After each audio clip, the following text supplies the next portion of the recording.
bringing you the absolute best stories across the ag industry. You're now tuning into How I Built This Ag Business, an original series by AgSwag. Cool. Hey, everybody. Welcome to another episode of How I Built This Ag Business. Today, we got Sproule Farms on the podcast. We got Paul Sproule, Susie Sproule. We got their daughters, Grace, Annie, and Mollie on. We got their nephew, Michael, who actually runs the farm. Sproule Farms was established in 1993 and is located in Grand Forks, North Dakota. They're growing a lot. They do everything from sugar beets, soybeans, edible beans, corn, wheat, rice, oats, hemp, potatoes, and carrots. In addition to that, they've also started a pasta company we'll talk a lot about, and it's called Three Farm Daughters. So with that, I'd like to welcome all you guys to the show. Hi, welcome. Thank you very much. Cool. I guess we'll start with Paul and Susie. I guess, how did the farm get started, and did you two start the farm, or? Go ahead.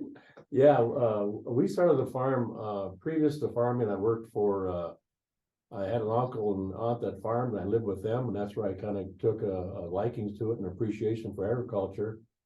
And from that, college, and then from that I went to work actually for Frito-Lay in their procurement side, and did that for a number of years. And with potatoes, so it gave me an opportunity to see a lot of the country.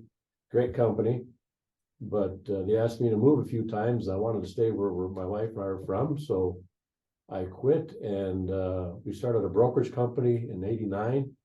And from the brokerage company, then in '93, I wanted to be a farmer, and so that's when we started.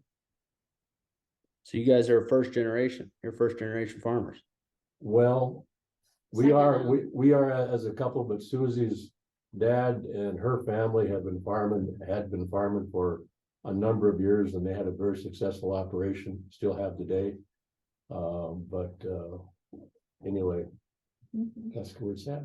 Cool. So what'd you guys start farming? Did I was assuming potatoes, it sounds like? Was that your first kind of crop? We started with just renting land for potatoes for a couple of years.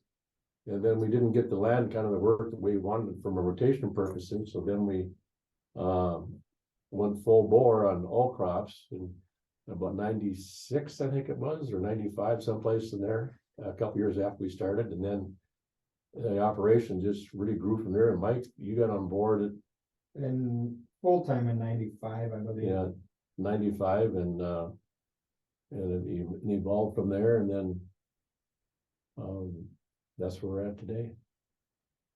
Hey, Paul, I got a question. And we do have a lot of people that are wanting to get into farming, or just like you and your wife, or thinking of getting into farming. What, as we know with everything, there's a nice healthy learning curve. What's your worldly wisdom? How many years does it take to become, where can you start to see some light and some profitability and learn, from some of your mistakes? What would it take you guys? 5 years, 3 years, right out of the gates, you hit a home run? No, we didn't. You hopefully when you start, you'll get a first and second base, and you're not, to hit a home run is a huge challenge. But through those early years, we had a lot of adversity with really, really bad weather, rain. We lost a lot of crops, but we just stuck it out.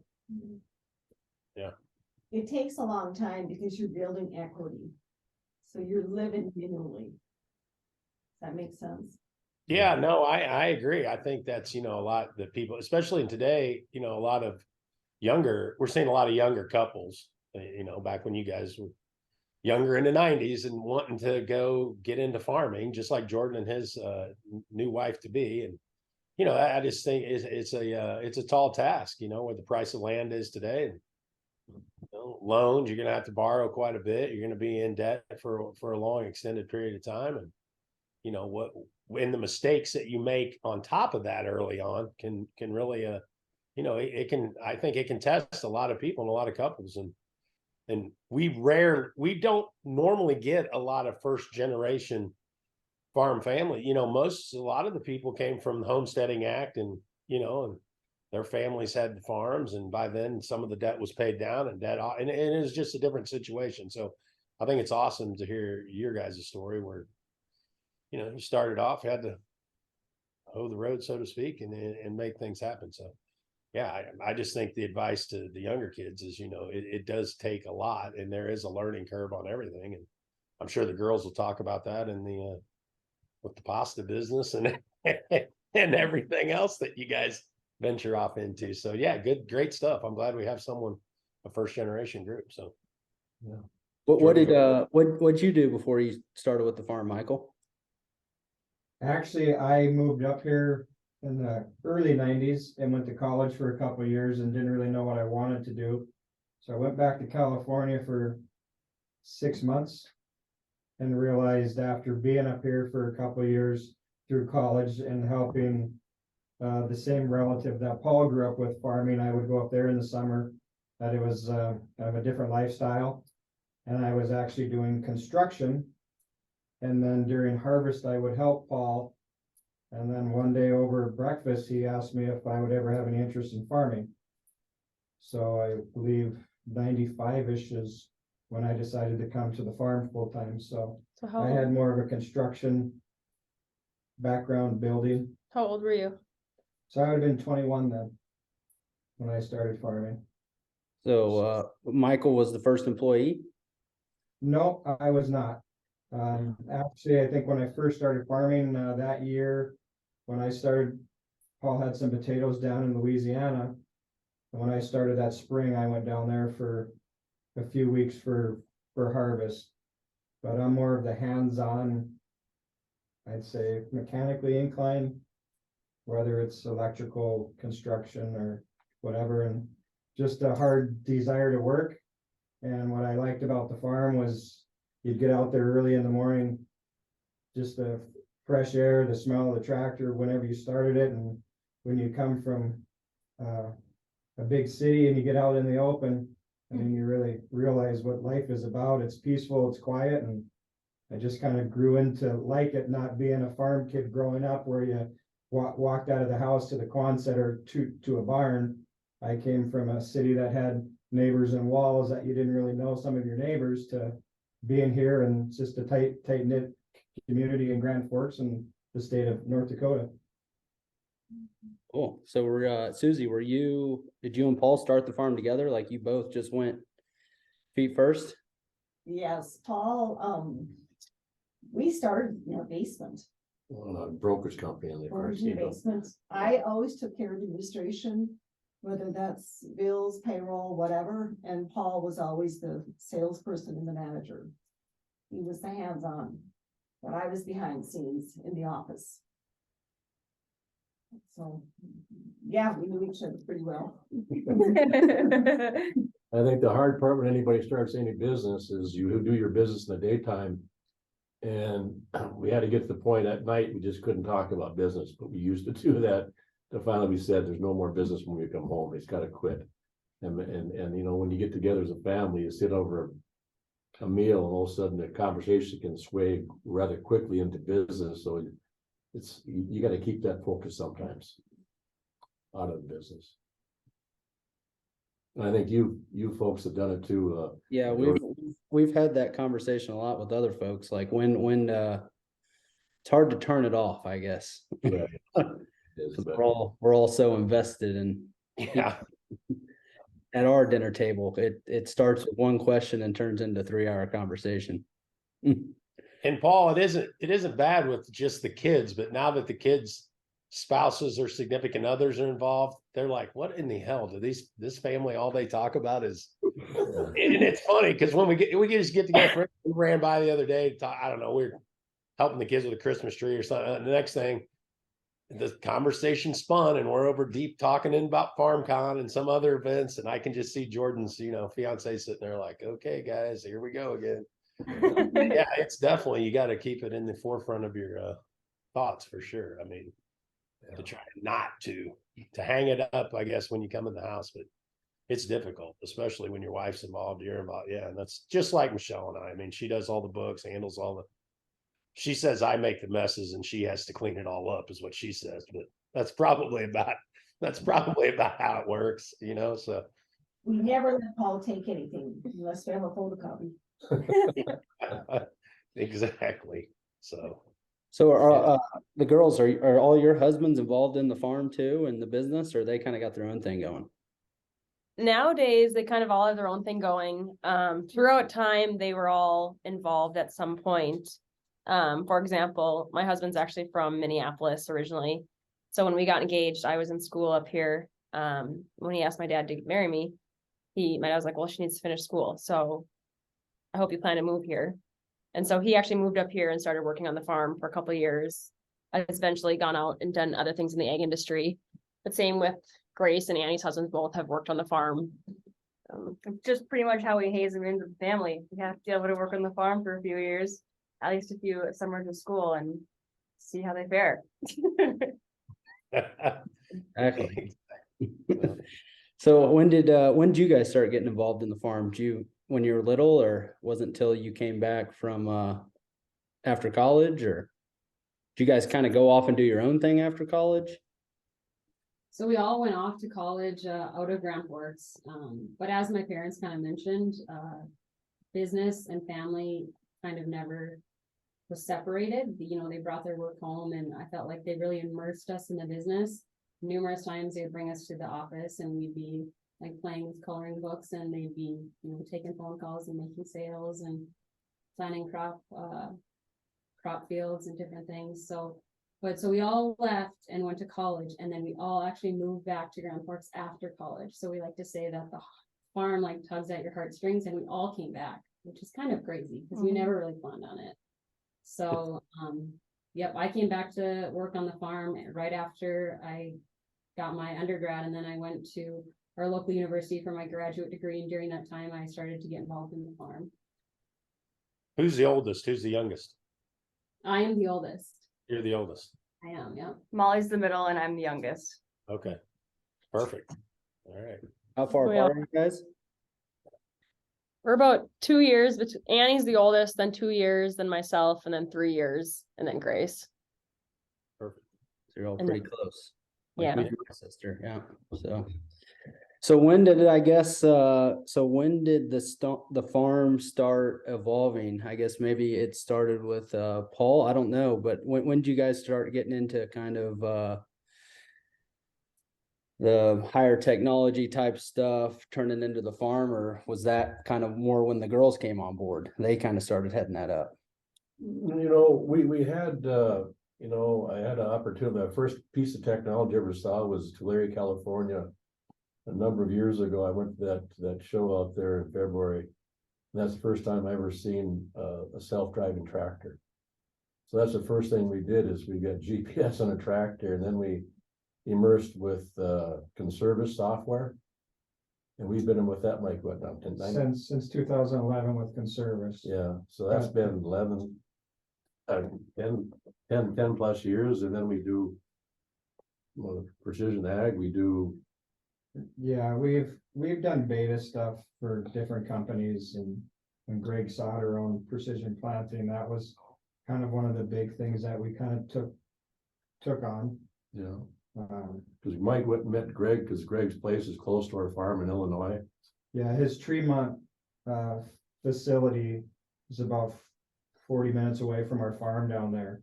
And one year finishing potato planting, I'd heard of Precision Planting, and I just pulled up at the places I was going to drive home on my 12-hour drive, and he was actually given a dealer training, and I walked in, introduced myself, and he says, well, by all means, come and sit down and listen. So I sat there for 3 or 4 hours instead of driving home, and kind of bought into what he was trying to do, as far as when you plant the crop, you have one time to plant. So ever since then, we've kind of been in with that company. Hey, Paul, how far south do you guys, I heard you guys say once you had potatoes in Louisiana, you still that far away from home, or? No, we were in Louisiana for 1 year. We went to school there. We got a little wet down there.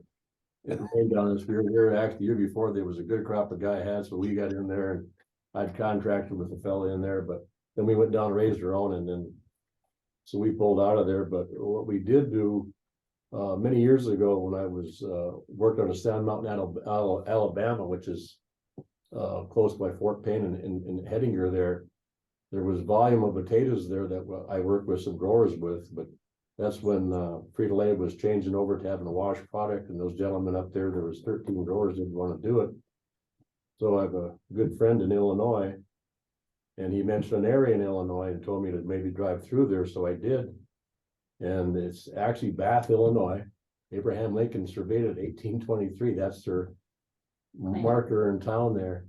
But actually, it's the Newmiller family out of Savannah, Illinois. It's Tom and Mollie Newmiller, his daughter Katie, and his son-in-law Matt, and his brother Ronnie and Celine, his wife, and his sister Carrie. But they're an amazing family. So we went down and started farming. Tom and I shook hands on the deal. We had an operation. We've been around for 25 years, and our operation was on a handshake for the first 7. I mentioned to Tom, Tom, I've got 3 daughters. You've got 3 daughters.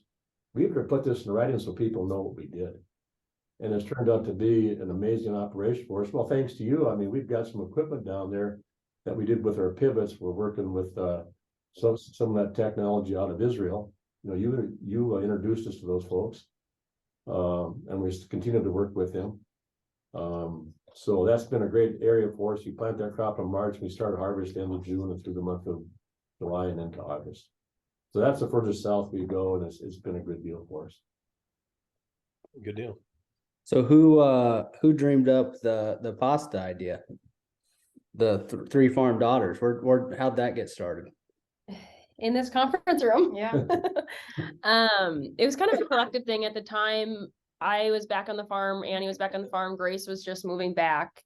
And you had asked the question earlier actually about innovation and technology on the farm. And I think it's really interesting how our farm works, because I truly believe, like Michael, like he said, is very hands-on on the farm and very mechanical in that way. And Paul is very much like a reader and a researcher and wants to see what's on the cutting edge. So I feel like we come up with these ideas of these new things that we want to try, and then we put a lot of it on Michael to implement it, and you do a great job. So I really think like the innovation and the technology comes like a full circle. Everyone has like step 1, 2, and 3. And I feel like that's kind of how the pasta came.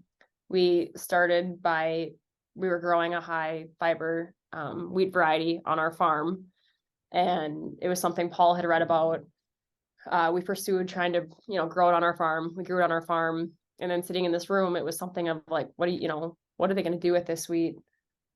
This is something at the time we also were starting to have our own families and children, and thinking about ways of how we wanted to feed our families and our kids, and really just came up with the idea of making products using this wheat we were growing on our farm. So. Do you guys have any ideas before that didn't go as planned? Oh, mercy. We've done a number of things that haven't worked as planned. And, I tell the girls, my comment's been, failure isn't fatal in business. And we've had a number of failures. We just fail quick and go on again. Yeah.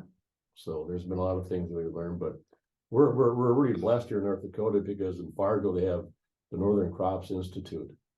And I don't know if you're familiar with that, but you girls at Bacon, I'll let you talk about NCI and what we did down there.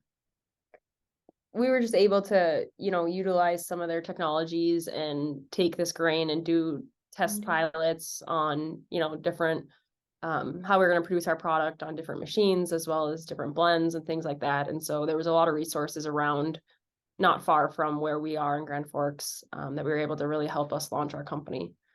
So we founded 3 Farm Daughters 2 years ago. And since then have just been, we started on a small scale, just trying to test it out, see what consumers' feedback was. And then, feedback was good. And we decided we wanted to take it a little more professional and branded and put a little more thought behind the bag. Our first logo we ever did, Gracie, actually clip arted together. We always joke. And so we worked with some marketing groups to get a full brand put together. And that's when we launched into a bunch more retailers, as well as looked at expanding our distribution. What'd the first product look like? Were you guys like running around handing it out in baggies in town, or? It wasn't that hunker dunk. It was a small pasta plant we worked with. This is That one was- of our first bags. This is one of ever our looked first like. bags. Yeah. Nice. So we totally bootstrapped the whole business together, and all three of us had a baby in 2020, the year we launched the company. And so there was a lot of mornings we got into a retailer in Fargo that my dad drove Annie down to the retailer, and Annie stocked the shelves. Mollie stocked shelves all the time. We had to recruit a man from the farm to help us keep up with stocking shelves as well around town. And we had gotten up to 38 retailers, which we were laughing about last night. Like we were so excited to be accepted into 38 retailers. That was really big for us. And then when we rebranded and went to boxes based off of the feedback that we'd received from buyers of different retailers in different regions, they were like, this would be a better billboard if it didn't have to fall down if the shelf got low in stock. So we took a lot of those learnings and applied them for the relaunch that we just did this past July. And one of the big things that happened was that we were able to get into distribution, because without those distribution centers, the three of us and all the family we could have recruited wouldn't have been able to keep up with distributing product. So we've been able to scale the company this year from that a lot better. Mhm. So we're all three of you guys full-time basically on the pasta, or got to deal with the farm and all that stuff? But Yeah, I think like with any family business, we all run a lot of family businesses out of the same office. And so I still heavily work on the farm doing some things, but full-time 3 Farm Daughters. Gracie works 3 Farm Daughters full-time, as well as does a couple other things with some other companies. My husband has a chiropractic clinic, so I help him as well. So Yeah. we kind of double dip as needed. Yeah. And same with Annie. I feel like one thing that has worked for 3 Farm Daughters with us is being, people always ask us like, how are you sisters and how are you business partners and how are you still in business? And it's kind of like, it's a really good question. And we're not sure. We just answer it every day. Is we all took very different avenues on what we do in the business. Like Gracie, her strengths are very much the marketing and the website and design and positioning. And so, she does that full-time for 3 Farm Daughters, but then also manages our farm website and, a couple other farm companies, related companies, websites and things like that. And whereas Annie is very much, a numbers person, some things that I never want to touch, she looks at spreadsheets for. And so like we all kind of were able to complement each other's Strengths really well. strengths. And cover the weaknesses. Yeah. So we're all heavily involved in 3 Farm Daughters, and even Mike, I had him the other day running forklift for me. So they all stay busy. And nobody's ever afraid to speak up. I will say thanks, Mike. There's one thing there's a lot of alpha in this room, and they know their posturing, they know their position, and they're not afraid to speak their piece, which I think is commendable in business. Sometimes you might not agree because now we have to vote once in a while, but that's the way it goes. Yeah. So Yeah, how? no, go ahead. ahead, Jordan. I was going to ask, did you guys set out for this company to be as big as it is right now, or did you kind of just start it on the side for fun, and it's kind of just blown up, or?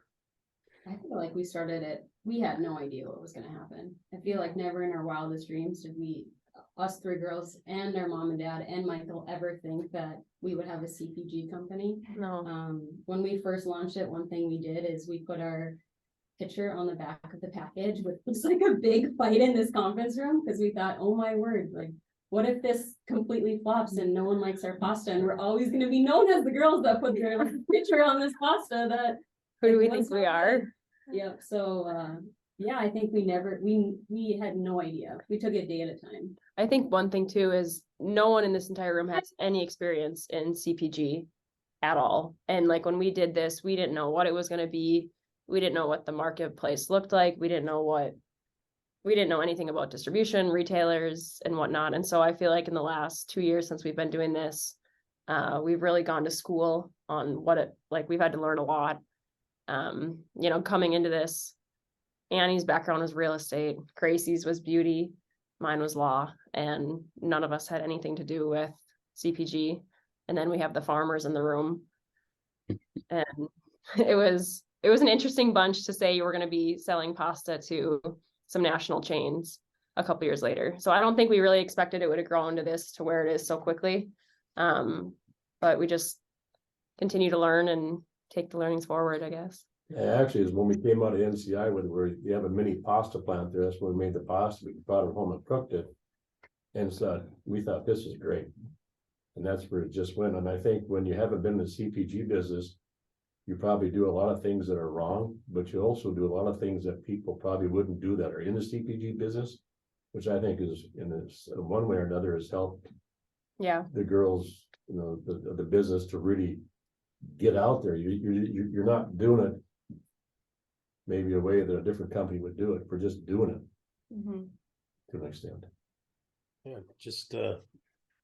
just dove in. I think that's, you know, important. I like what Paul said earlier, you know, fail quickly on a lot of things. And we've tried to take a similar approach with our family on doing things. And they're like, Dad, we don't know anything about this. And I'm like, well, hey, we aren't going to know until we dive in and learn, right? Because it's all good in theory anyway. It all sounds real good if you say it real fast, but once you get in, it's like, man, everything changes, and lots of new design work and lots of new ideas and strategies that you thought would work that doesn't work. And so, yeah, I think it's tough, but I do know a lot of farm families that would love to take the steps you guys took. They're just, everyone's kind of scared, you know. It's overwhelming, you know, when you think about all the things that you girls, and maybe now that you see what all it took, you know, you may scare some people off as well. So, because I know you guys have, you know, relaunched and got the new brand and the new look, and hey, it's awesome. And you're learning as you go, but it definitely has taken a lot of people and a lot of work to get to where you're at, I'm sure. So, and I see you guys plugging away every day. Yeah. So you guys kind of know both end of the spectrums. Like you guys sell your potatoes to pretty big retailers, don't you, as well? Yeah, most of them in the potato business, you have table stock, which we don't do. That's where, you know, you put it in a bag, it goes to a store. But all the potatoes we do are for processing, which either ends up in potato chips or ends up in a potato salad or a mashed product. And we work with some really, really good people and some phenomenal companies. And so we're very, very lucky. I guess which side of the business, which one's harder? Are they both the same, or? To be on the CPG side and the customer side, I think it's very different. It's very different ways of working, you know, being on the CPG side, and especially because we are still a pretty small 3 Farm Daughters company. You know, we have a lot of customers that reach out directly to us and use our social channels to communicate. We get a lot of direct feedback, whether they like the product, don't like the product, what worked, what didn't work. And then whereas, you know, the farming side, when you sell it to those larger processing plants and whatnot, you really never see the consumer side. You just really see it, you drop it off at the plant and it's the raw ingredient and you walk away. So I'd say it's honestly very different. It's really seeing it come full circle. And I feel like that's what a lot of farms, like you said, maybe are looking to do or want to try and start, but it is kind of scary because it's ultimately, it seems like it's all one business and it all flows together, but it's very different. our friends, Travis Potter, who had launched Tractor Soda. Before that, Travis had kind of blown it up a little bit with Whole Foods on the cattle side.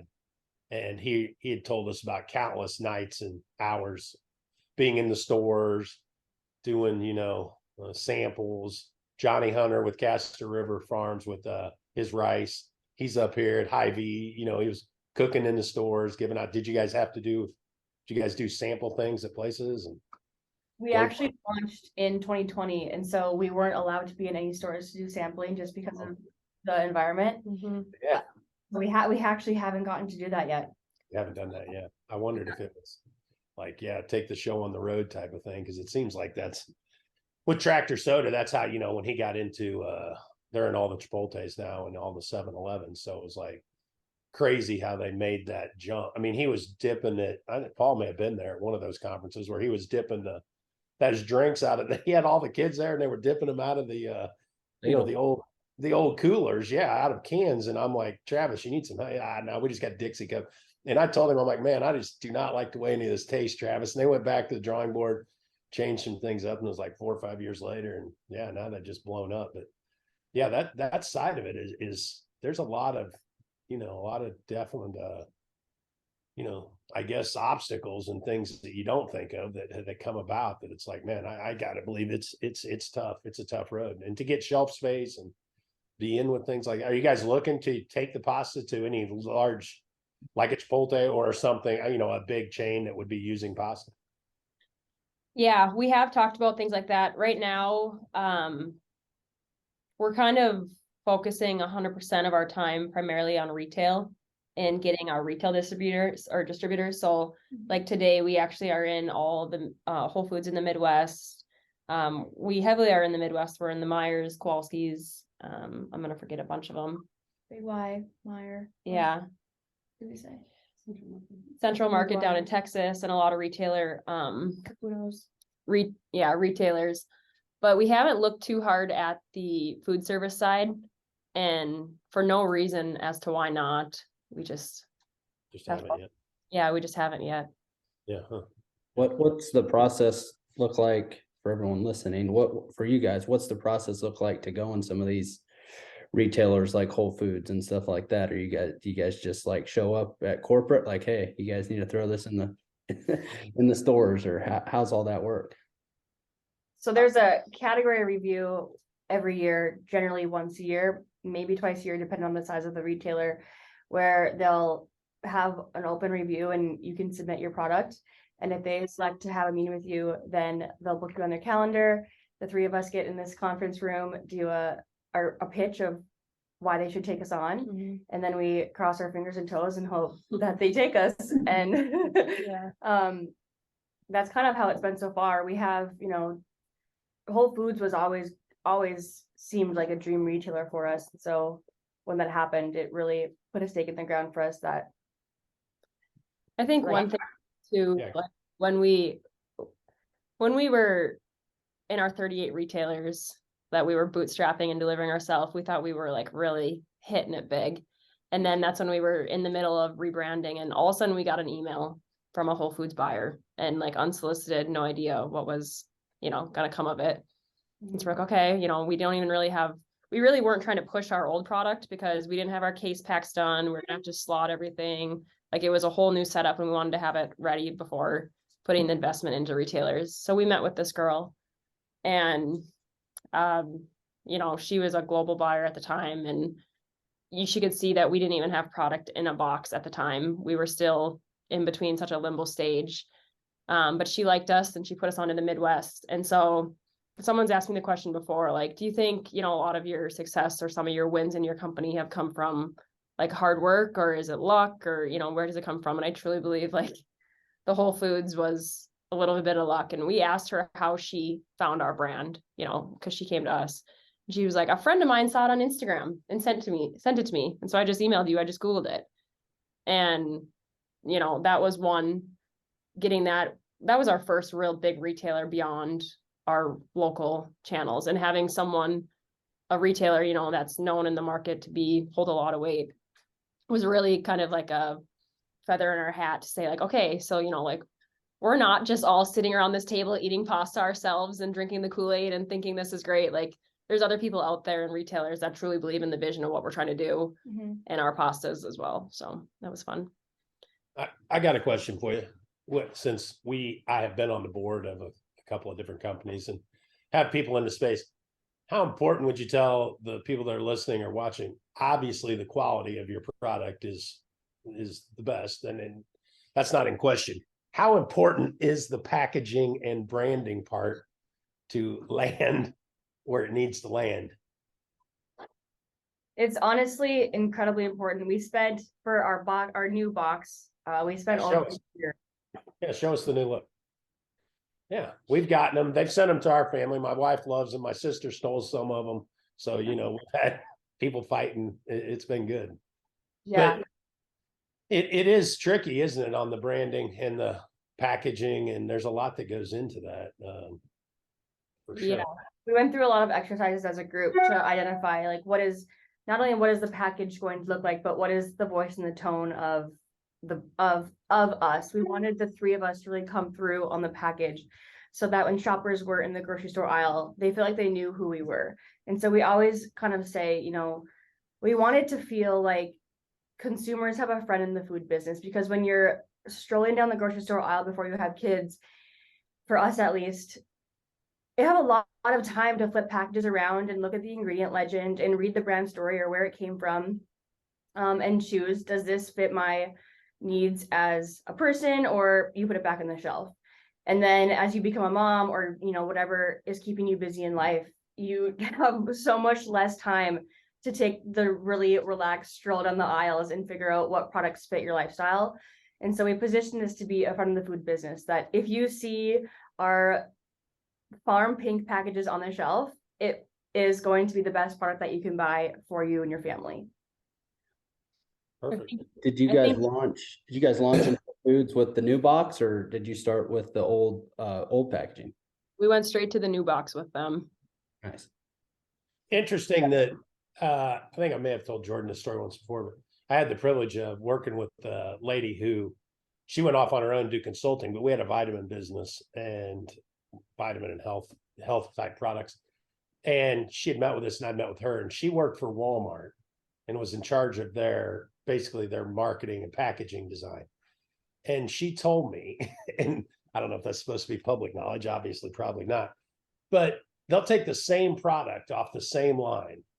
And let's say in this example, and she brought them in to show it was fireplace tools, like tools for your fireplace, like a brush, a poker, and whatever. And they packaged them 3 different ways, and they did it intentionally. And like an always save cheap version, then a mid-tier that was priced a lot more expensive, and then a really fancy version of the product of these tools. And it was really expensive. And they knew that they were going to steer their buyer towards that middle one, and they were going to make great margins and great profit. And it was all in the look and design that she came up with in that packaging, and how that packaging was displayed. And it was like, you got to be kidding me. And I mean, it really stuck with me a long time, and how important it is on the packaging. Like you said, how are you going to, what is your ideal customer, and how can you really directly market to capture that person's attention, and what price point they're in, and everything else. So yeah, a lot of thought and strategy goes into that for sure. So I'm sure you guys have spent hours and hours trying to dial that in, and that's no easy task. So Yeah, as I look at the box, I think about like some of the conversations we've had that are like the most tedious conversation as to like, what part of the box do you spot gloss? And like, do you put the claims on the left side or the right side? Oh, no, you read from left to right. So let's put it on the right side, because then they'll see the logo first. Or even just anything with, especially food products, is regulated through the FDA, and having things compliant and what you can say and things like that. So there was a lot of thought, or even just the packaging, or how thick the cardboard should be. Yeah. What type of material, recyclable, all of that. yeah, I agree. Good stuff for sure. What's your guys' like biggest obstacle? Why aren't you in just every store possible? Honestly, I think right now what we're spending a lot of time trying to figure out is, now that we've opened the doors to these retailers, how do we educate Americans what our brand is, who we are, and then where they can find us. So making sure people are actually getting physically into the store and grabbing the package off the shelf. So, creating brand awareness is, we obviously launched the box just last July, so we're still fairly fresh into this. So really trying to generate the awareness with people is challenging, because then you kind of wonder, where is our dollar best spent with marketing? Do we go, there's so many options and so many different creative outlets you can take with it.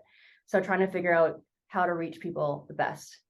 Where have you guys seen the best luck at so far? Just social media, organic, or? Social media is probably one of the greatest gifts to a millennial, because it's free essentially, unless you're pushing ads out. And so for us to be able to, like what I said, we launched in 2020, we were unable to be in store doing any sort of meet and greets with consumers to get feedback like that quickly. It was easily replaced for us by social media, because people were direct messaging us questions and comments and giving us reviews direct. So we still had that, even though it wasn't face to face, we still had that dialogue happening. I remember one time you used social media. Actually, you did a survey Yeah. as to, we were trying to decide what like our final fourth shape should be. And so Grace went on and did an Instagram survey as to like, what do people like, you know, bow tie versus shells or Elbows or shells and yeah. yeah. And so it's just like an instant feedback, which was cool to see, and actually speaking to the people that are purchasing our products. Cool. I got to shift gears, Jordan. Yeah, go for it. Paul, Susan, how did you get the girls back home? What was the enticing part here? You know, I don't know. I think Annie came back first and. Oh, Mollie was graduating her undergrad and she wasn't sure what she was gonna do. And I said, well, I think maybe you should just go on to school. And I think one of her professors told her that she should apply for law school. So she did randomly and she got accepted. So that brought her back into UND. And then Grace married a boy that's a North Dakota boy. High school. Yeah. Sweethearts, his family's here. He definitely is coming back. He's a big hunter and fisher. They're all hunters and they like North Dakota. Yeah. So it didn't take much. Yeah, that's good. I'm assuming, yeah, Paul, you let the girls kind of find their way in the business and develop this out. Well, whose idea on the three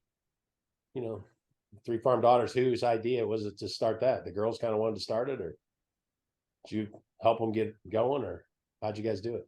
Well, I guess it goes back, they all came back home, which is great because Annie came back and got her MBA here. Grace got hers her MBA down in Minneapolis, and Mollie finished here, but they all came back, which was great. Because their husbands, two of them are from here, and Stephen is from Minneapolis area. But as I told him, I said, Mollie isn't leaving until she's done with school. So he came back and went to work in the farm, and we're just so blessed that they're all here living in our community, and the grandkids are within minutes of our house.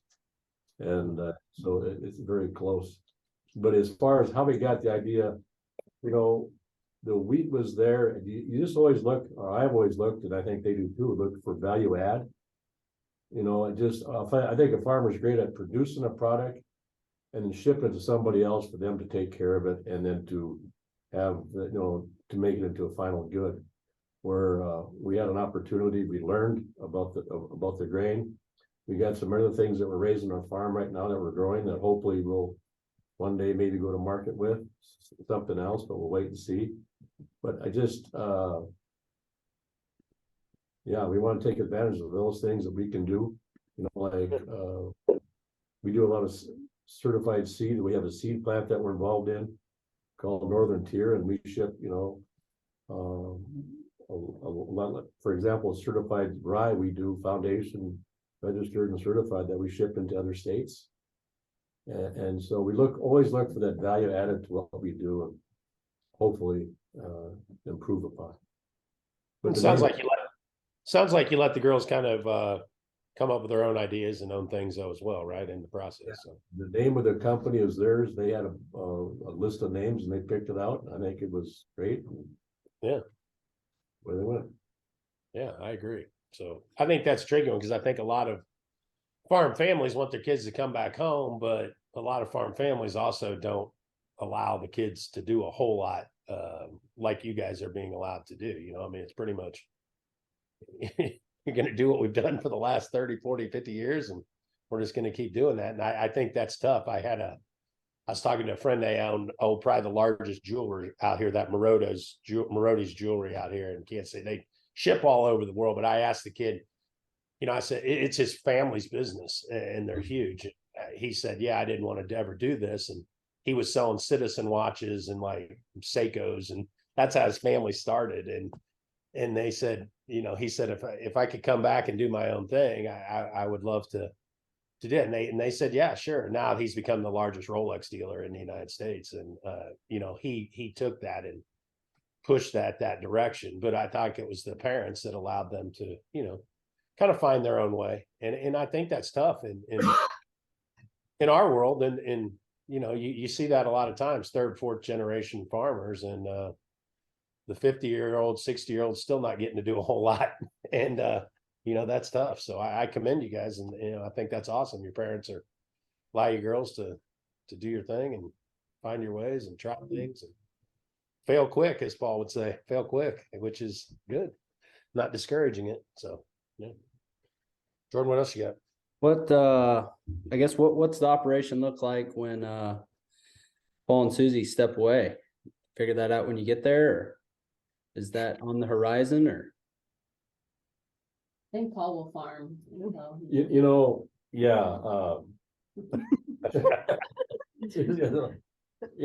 I really enjoy what we do, and it's the connectivity to the agriculture, to the businesses we're in. I just get, it's no different than a guy that's got a bunch of cattle. He just loves to go out and look at them every day, or see what they are, or whatever it is. But it's just, I production ag, it's like you plant it in the spring and you harvest in the fall, and you can see your successes and what you do, and you just try to improve upon it next year and get better at what we do.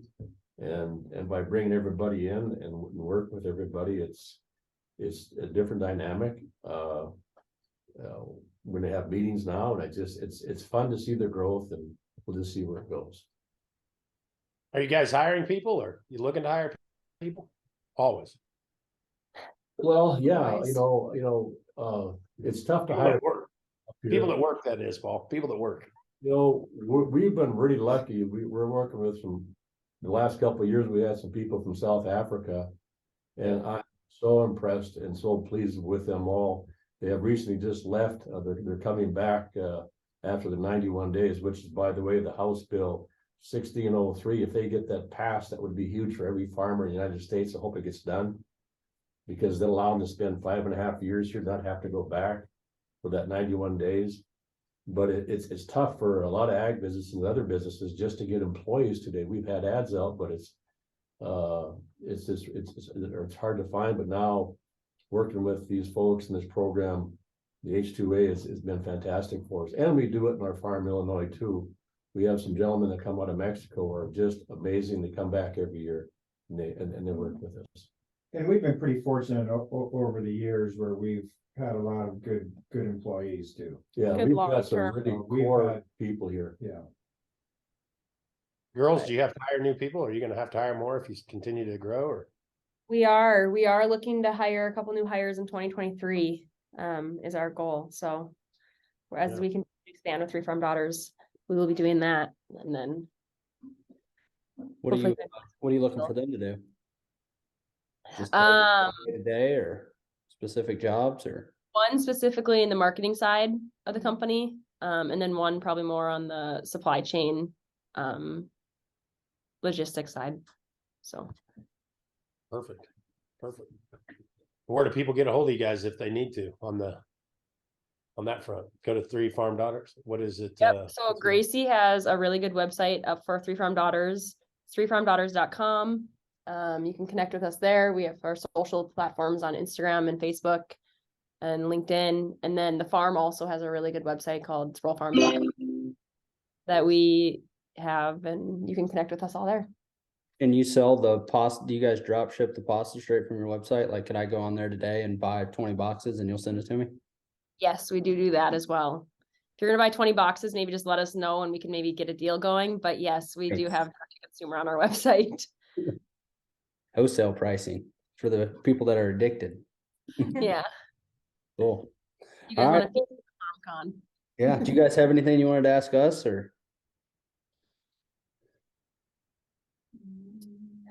Anything we didn't ask you guys that we should be asking? I don't Um, know. I just want to point out, Annie and her husband, they have a company called Resource Auction. They actually also have an auction company here Oh, yeah. where they have farm equipment that they sell, which I guess didn't get brought up. We large machinery equipment auctions. Yeah. Tell us how that is, Andy. And that's on, is that with your husband on, you guys do real estate, right? too? David, right? Correct, yes. So David and I started a real estate company in the end of, I guess, the beginning of 2018.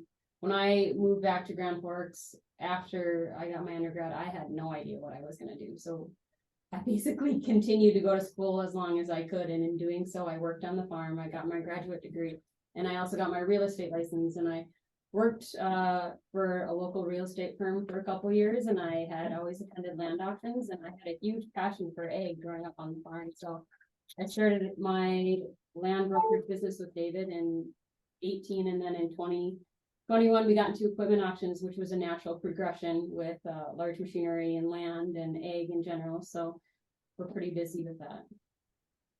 So what do you do on the equipment auctions? They just mostly up in your area? They all over the place? Can people bid on them via the internet, or how do you? We do a majority of online auctions, and we also do live. So David's an auctioneer.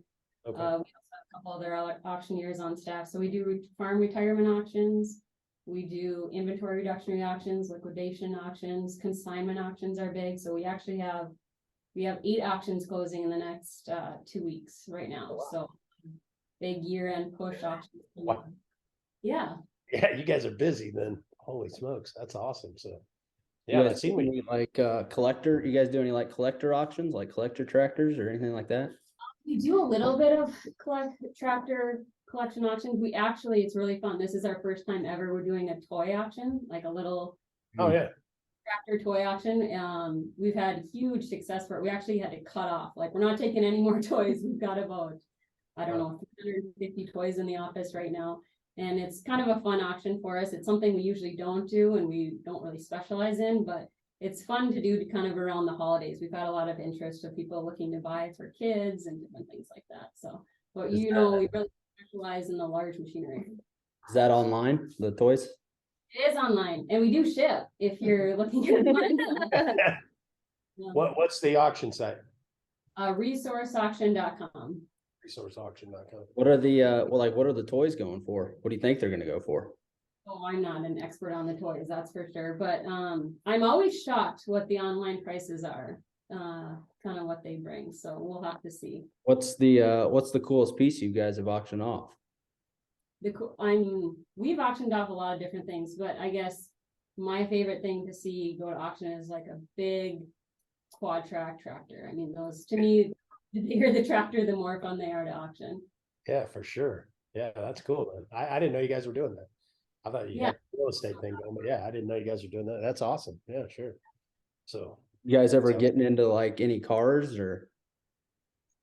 Right now, we don't do any auto auctions. We do have obviously service trucks and farm pickups and different things like that. But as far as maybe like the novelty classic cars, no, we haven't dabbled into that yet. Huh. Interesting. What's the goal? Is it just stay North Dakota area? Or are you guys trying to branch out into other states or? So where Grand Forks is, we're actually a border town. So we're on the border of North Dakota and Minnesota. So we're heavy in Minnesota. We're all throughout the valley, North Dakota. We had some in South Dakota last year and some in Montana. So we're pretty spread out, and we have buyers from all 50 states because of the online auction. Jordan and I have a couple of auction ideas, so we're probably gonna have to get with you guys and talk some more specifics off the podcast. But yeah, we've got some serious auction ideas we've been trying to kick around. So that's probably why Jordan's over there kind of quizzing you a little.